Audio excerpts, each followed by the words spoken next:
सेठ से लक्ष्मी जी रूठ गई। जाते हुए बोली, मैं यहां से जा रही हूं, अब मेरी जगह नुकसान आएगा, तैयार रहना, और अगर तुम जाते जाते मुझसे कुछ मांगना चाहते हो तो बोलो। सेठ बहुत समझदार था, बड़ी विनम्रता से बोला, माता नुकसान आ रहा है तो आने दीजिए, बस मुझे आप एक वरदान दीजिए कि मेरे परिवार में हमेशा सुख शांति बनी रहे। लक्ष्मी जी मुस्कुराई, तथास्तु कहा और वहां से चली गई। अब उस सेठ की 4 बहुएं थी। कुछ दिनों बाद सबसे छोटी बहू खिचड़ी बना रही थी। उसने खिचड़ी में नमक डाला और अपने काम में व्यस्त हो गई। तभी दूसरी बहू आई और उसने खिचड़ी को बिना चखे ही और नमक डाल दिया और वो भी अपने काम में व्यस्त हो गई। ऐसे एक एक करते तीसरी और चौथी बाकी की 2 बहुएं भी आई, उन्होंने भी खिचड़ी को बिना चखे ही उसमें नमक डाल दिया। अब रात को सबसे पहले सेठ खाना खाने बैठा। जैसे ही उसने खिचड़ी का एक चम्मच लिया, उसे महसूस हो गया कि इसमें बहुत ज्यादा नमक है, और सेठ जी तुरंत समझ गए कि नुकसान आ चुका है। किसी से कुछ नहीं कहा, चुपचाप खिचड़ी खाई और चला गया।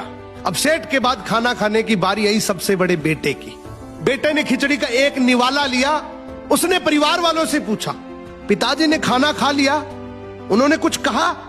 तो बाकी सबने जवाब दिया, हाँ पिताजी ने तो खाना खा लिया, लेकिन किसी से कुछ नहीं कहा।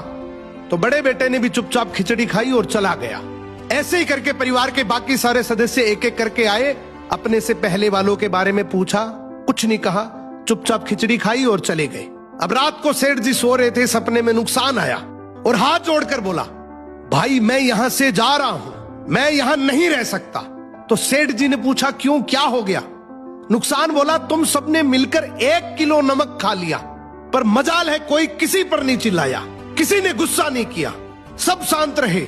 अब जिस परिवार में इतनी सुख शांति हो, आपस में इतना प्यार हो, वहां पर मैं नहीं रह सकता।